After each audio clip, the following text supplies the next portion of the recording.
إلهي قد بكيت دما عليهم وقلبي موجع طرفي كسير أبيت وفي الفؤاد جراح وأسرى.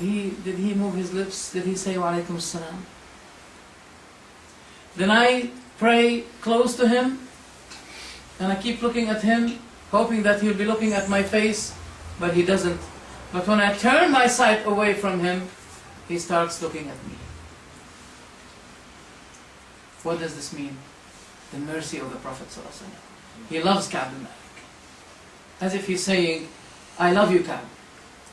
But there's a punishment that has to take place.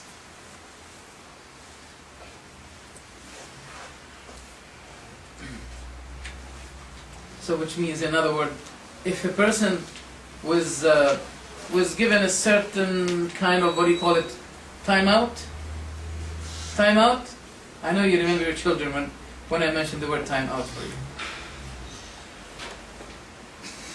It doesn't mean that his punishment is severe.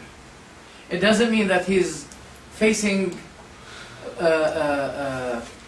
worse punishment than the hypocrites. That's what you see. That's what you see. But it's not the truth. What you see is not what you get. Like now, it had passed already 45 days.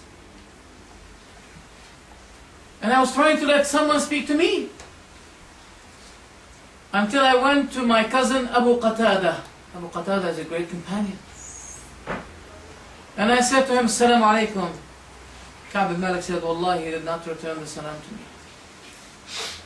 Then I said to him, Abu Qatada, I ask you by Allah, don't you know that I love Allah and His Messenger? And he kept silent. Then I repeated, Abu Qatada, I ask you by Allah, don't you know that I love Allah and His Messenger? Finally he said, Allah and His Messenger know best. That's all he said.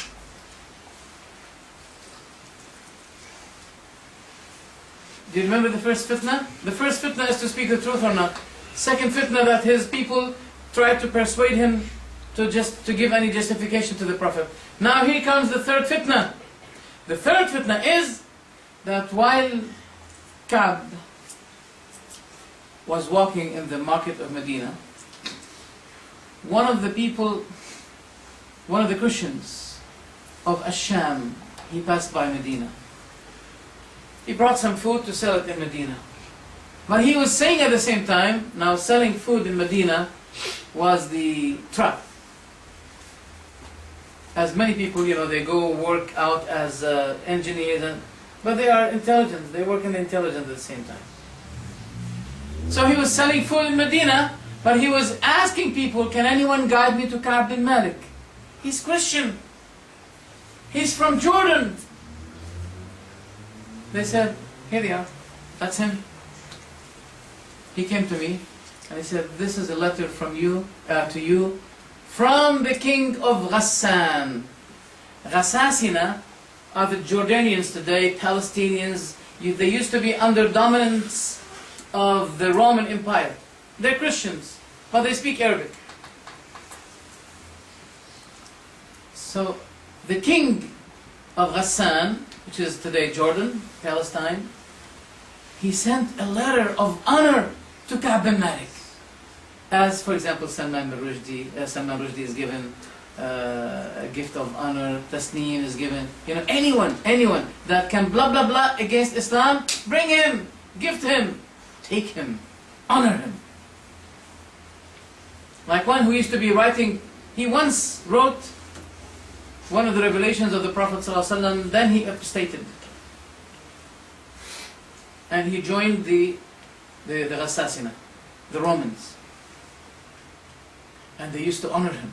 They gave him money, they said, wow, he is the writer of Muhammad's revelation.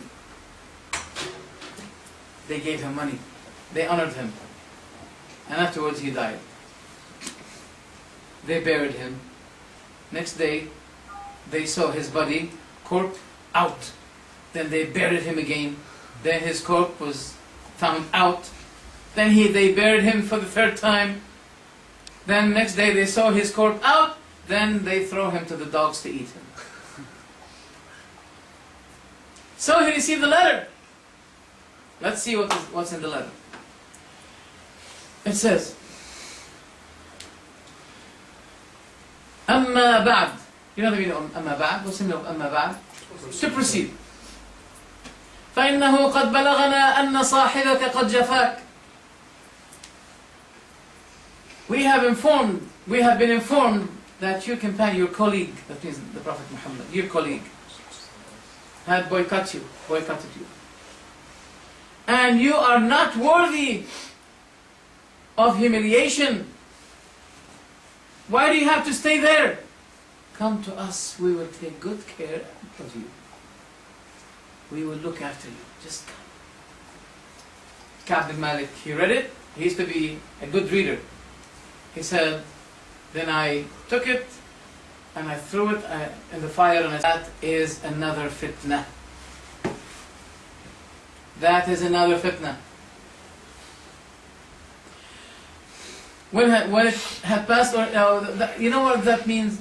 There's a benefit, there's a lesson we take here also. I mean, you have to ask yourself, 45 days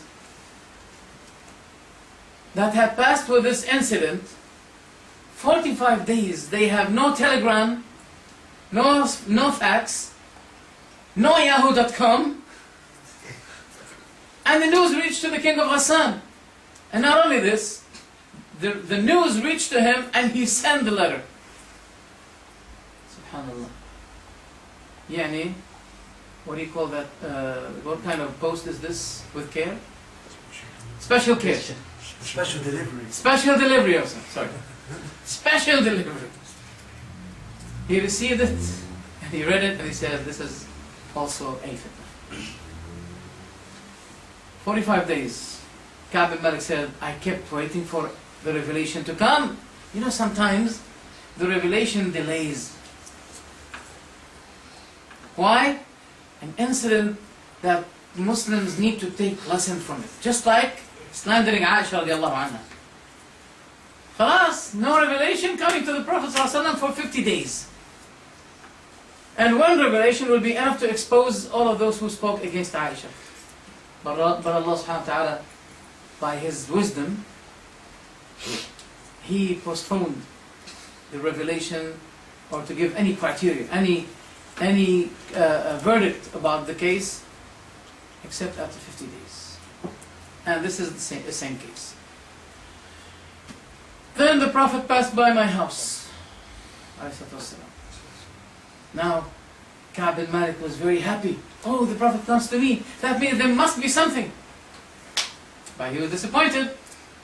The Prophet said, the Prophet orders you. Now he did not say, I order you. He said, the Prophet, the Messenger of Allah orders you that you isolate yourself from your wife.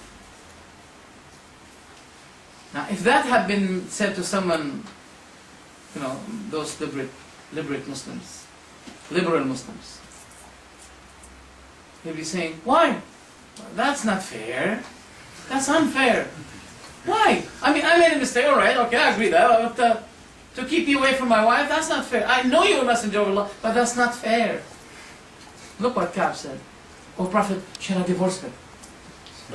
100% readiness of obedience to the Prophet ﷺ. The Prophet said something to him, and he wanted to show the Prophet that he is ready, no matter what the Prophet asked him. He said, shall I divorce her? He said, no. But don't let her be with you.